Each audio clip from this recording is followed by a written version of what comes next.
Lil Peep currently on a tour bus somewhere between Atlanta and New Orleans right now on tour. We catch up with him here at Beats One. You know, the project's inside Apple Music. We're thrashing it on the station. We're catching up with him for the first time on FaceTime video. So, bro, what's going on, man? How are you feeling right now? Feeling good. Just got to New Orleans. Just bought some amber rings, and I'm feeling good. I'm ready to be here. How the crowd's been, man? I mean, your music is connecting every single second. It feels like it's getting more and more visceral for you. But just describe what you see from the stage. A bunch of crazy, sweaty teenagers going insane and causing each other pain. Was this always the plan when you started making your own music, was to reach out to an audience like this? I mean, did you realize what you had in your hand when you started making music? Did you feel like you were part of something? Yeah, I mean, I always knew that it was going to be successful. I guess I'm very confident with what I do because I feel that there's so many people doing it successfully that are so terrible at what they do that I could just easily just take their spot because they're so trash. Right. So who do you rate then? Rather than get swept up in the trolling side of things, let's keep it positive and inspiring. I believe that's what's going to get us through this era. So who do you actually like? Man, I like everybody.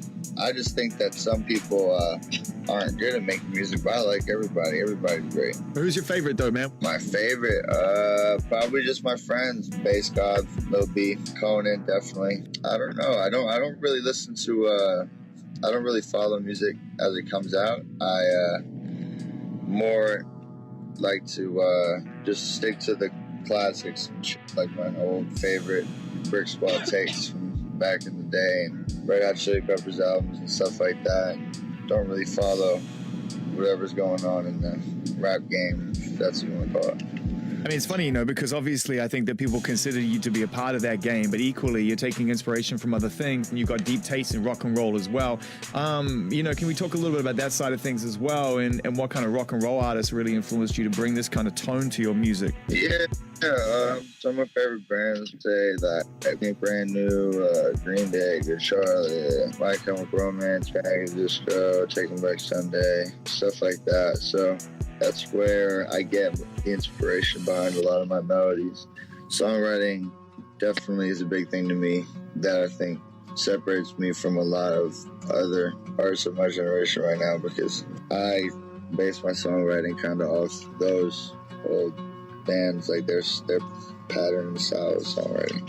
Less rap than it is, you know, alternative rock lyrics. I mean, I know that, you know, you've talked about collaborating with my Conan. That's a thing that's done? Yeah, we have an album together. It's incredible. It's the best album of the 21st century. I mean, I can't wait to hear that because I think McConan's a super fascinating and actually really underrated artist when it comes to influence. What is it that you like about him? A few words that you can share about what you love about McConan and why the chemistry is real.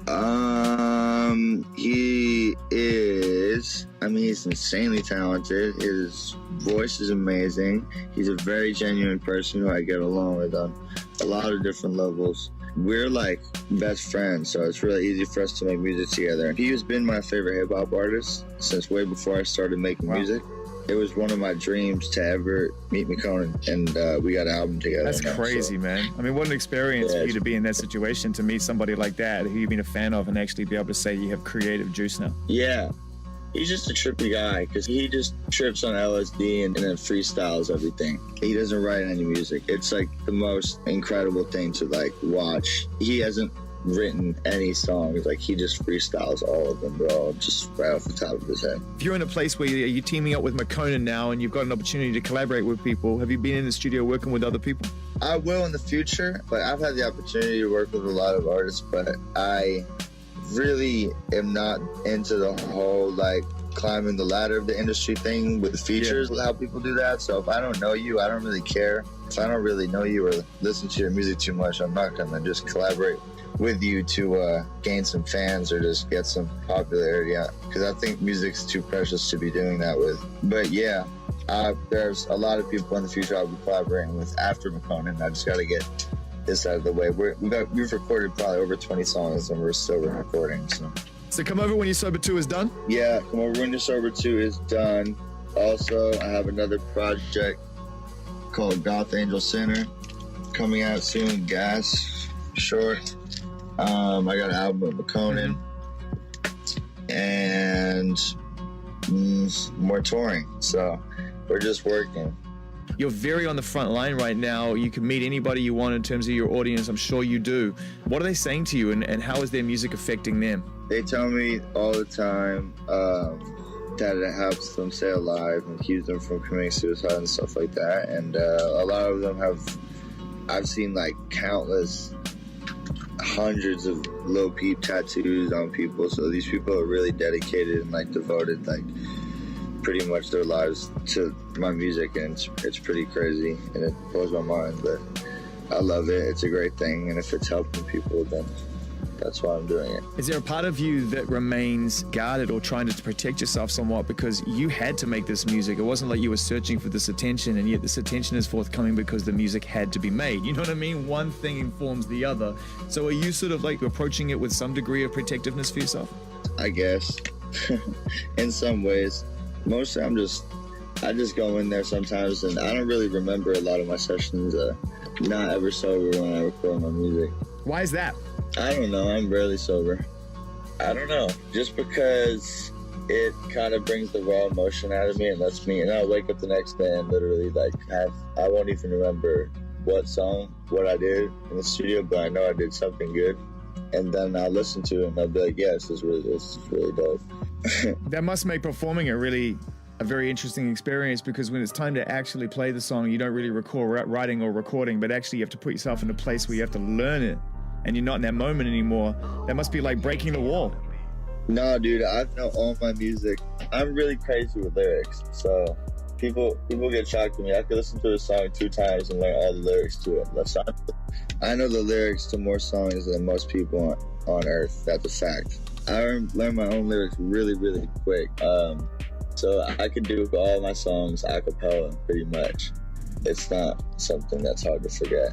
You know, one of the things that really comes through in your music, man, is that you're open through your lyrics and through your music in terms of your relationship with anxiety, and of course the byproducts of things like that, like depression and such. And this is a very important subject now, because more than ever we're seeing, you know, kids and young people really suffering through this. This is now an established part of life. How is your relationship with that right now? Now you're actually out on the road, keeping yourself busy, touring, making music. Is it still a struggle for you to stay centered and stay, you know, in that situation? Yeah, definitely, man. If anything, things have gotten worse, probably. Because of the traveling and the touring and the pressure? Yeah, things just get worse. The anxiety just gets worse and worse and worse every day. But it's just something you gotta deal with. That's just something that some people have, and they have to deal with, and they cope with it in different ways. Surround yourself with good people and just get through it. Yeah, and music must make a huge difference to that, the ability to be able to express yourself regularly. It does. Music and getting tattoos is my therapy, my form of therapy. How long has the tour got left, man? I mean, we're drawing to the end of the year. How many more dates in America have you got? I think I've got like 2 more weeks. I've been doing it for like 2 months now. Wow. Yeah. Well, we wanted to reach out first and foremost to say what's up and say that, you know, we are completely connected to what you're trying to do musically, and looking forward to everything and anything that comes our way from you.